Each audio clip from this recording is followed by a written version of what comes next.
These militant young girls from a religious school in the heart of the capital, Islamabad, say they're doing God's work. Their mission is to turn back the clock, Taliban style.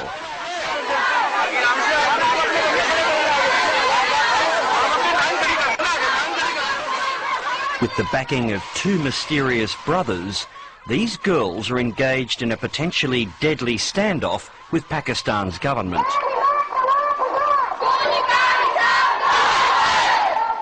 If you attack us, we are ready to sacrifice our life. If you attack, we'll sacrifice our life here.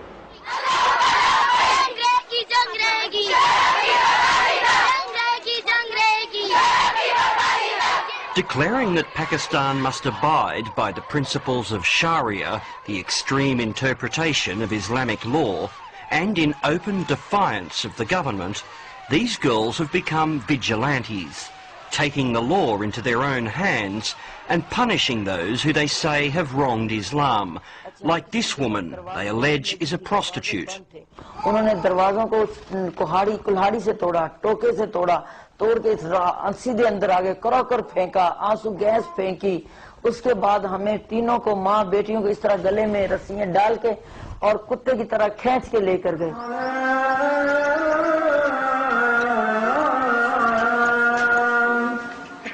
The Lal Mosque, or Red Mosque, is one of the oldest and largest in Islamabad.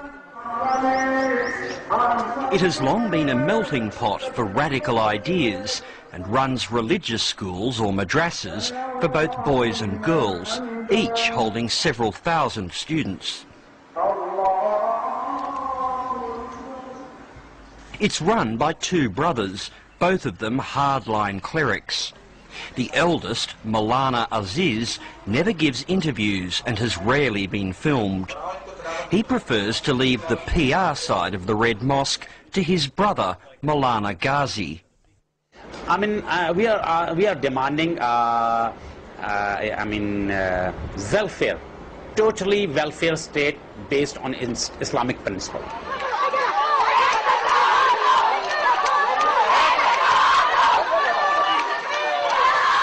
The trouble began in late January when city administration officials in Islamabad ordered the demolition of what it called an illegal mosque.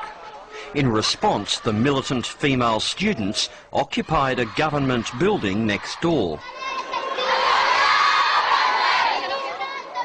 It was just to invite the attention of the international media and to the people that they should come and they should listen to us at what we are demanding. So, I mean, that it is justified, I think.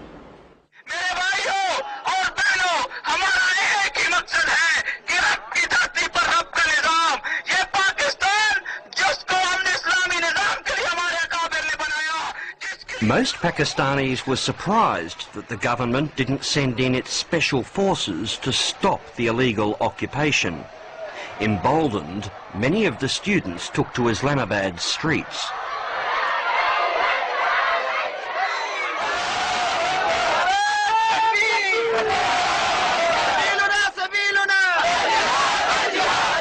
Like the Taliban, the Red Mosque followers consider most films and music un-Islamic, so Islamabad's music and video market was an obvious target. This man was one of the students' first victims. Now all that's left of his once thriving business are empty shelves. English VCD थी, DVD थी English, Indian DVD थी, Pakistani DVD थी, audio cassette थी, video cassette थी, songs की भी थी, VCR player थे 20 जो जला दिए सारे.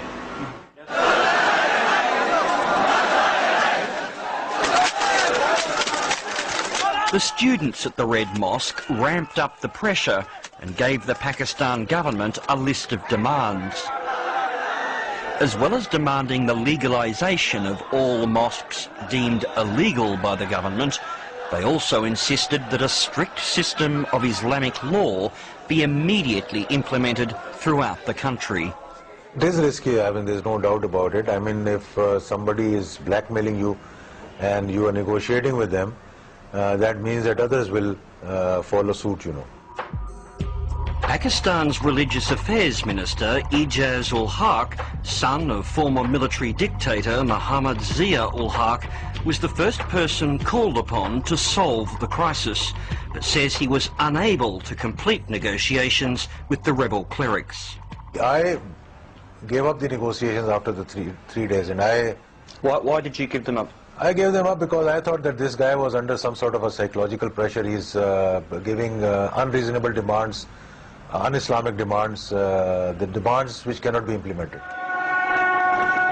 Ignoring the government, the Red Mosque set up its own Sharia court and went looking for people to put before it. Within weeks, a middle-aged woman, known to locals as Auntie Shamim, was about to make headlines. मैंने सबसे मदद मांगी, मुझे कोई मदद नहीं देगा। अब मैं कहती हूँ बेहतर है कि मैं खुदकशी कर लूँ, बस।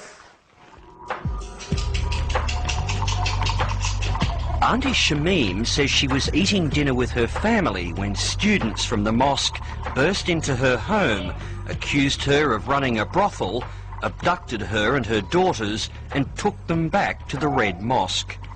There, according to Auntie Shamim, began the torture. जो आदमी औरत आती थी, बाल यूं खींचते थे, तस्लीम करो। मैंने कहा तुम्हें सबूत मिला है? नहीं। फिर मैं क्या तस्लीम करूं? कि फिर तुम्हें बाहर निकालेंगे, वरना तुम्हें अंदर मार देंगे, दफन कर देंगे। उन्होंने अंदर जाके जमीन दिखाया कि तुम्हें इधर गड्ढा खोद के इधर दबा देंगे, खत्म कर देंगे। So far as Maulana Ghazi is concerned, the abduction of Auntie Shamim was justified because the police had done nothing about neighbours' suspicions that she was running a brothel. We are not saying that we want to take the law into our hand or we want to do the policing. But you did. But we did. Why? The question is that why? It is, for example, when the departments are, as I said, that the system is not working. It's a total failure. I mean, when the departments are not doing its job, for example, police is not policing. It is police job to stop the brothels because it is illegal according to our own laws and according to Islam. Back at the Red Mosque, separated from the rest of her family, Auntie Shamim says she was forced to confess to making money from prostitution. वो कहते हैं हम तुम्हें बहुत तशद्दुद करेंगे। उन्होंने इधर डंडे मारे, इधर डंडा मारा, हाथों पे मारे, बहुत तशद्दुद किया। फिर उन्होंने ये पैरों से ये नाखून खींचना शुरू किया कि तुम मानो इतना तशद्दुद किया। अगर मुझे वो कहते कि तुम अपने बेटे के साथ बुरा हो, हम कहते ठीक है। इतना तशद्दुद उन्होंने हमारे साथ किया। I mean, she is telling many lies because she is used to it and she is that kind of a lady. But she was kidnapped, wasn't she? It was not a kidnap because you know that our students went to shut down her brothel, and that was it. And the female were there, not the male. And at that very moment she started, I mean, fighting, and she abused, and she was almost fighting, I mean, with the students. Then they brought her here. They had come to her home though, so isn't it logical? It was not home. It was not home. I mean, it was home like home. It was a house, but it was not used as a house. Ironically, if the actions taken by the followers of the Lal Mosque were meant to reinforce the message of Islam, for the woman at the centre of all the drama, they've had such a negative impact, she's ready to disavow her faith. अगर ये इस्लाम है तो मैं Christian बनना पसंद करूंगी। अगर इस्लाम में औरत के गले में रस्सी डाल के ऐसे खींचते हैं, ऊपर से 8 आदमी डंडे मारते हैं, डंडे 8 आदमी डंडे मारते हैं और 2 आदमी गले में रस्सी डाल के खींचते हैं, ये इस्लाम है? अगर ये इस्लाम है तो मैं क्रिश्चियन बन जाऊंगी। Despite Auntie Shamim's ordeal and the publicity surrounding it, the government has been unable to defuse the situation.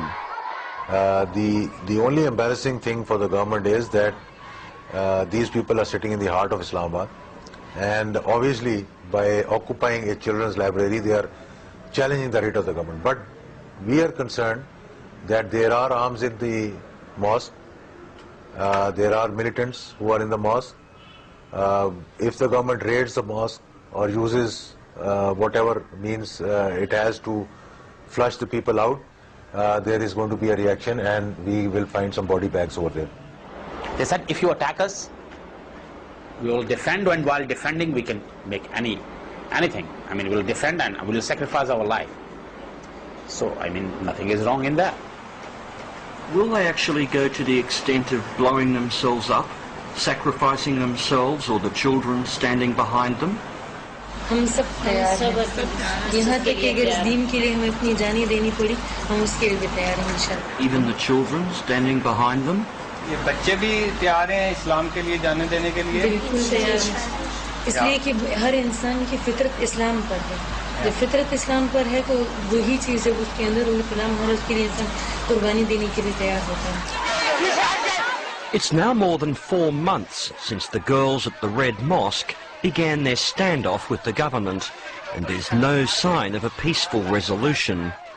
In fact, just last week there was another skirmish with authorities when the girls abducted 4 policemen who were patrolling outside. They were released a short time later.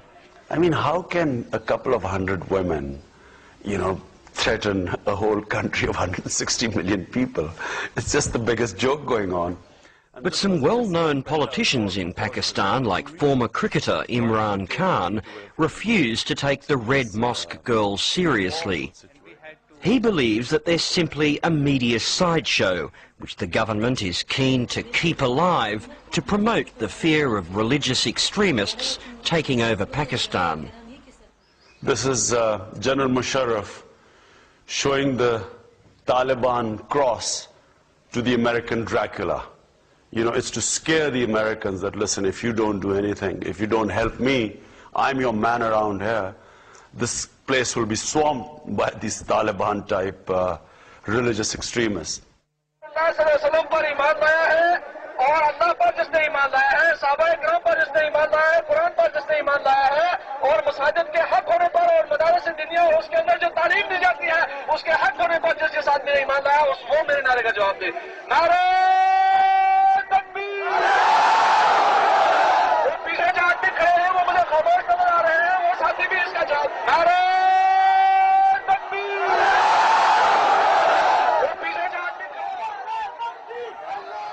And well played, Imran. Imran, by the way, unwelcome in Karachi these days, has threatened to take the MQM party to court for inciting violence. And that was Nick Lazaridis' second report on Pakistan's current troubles.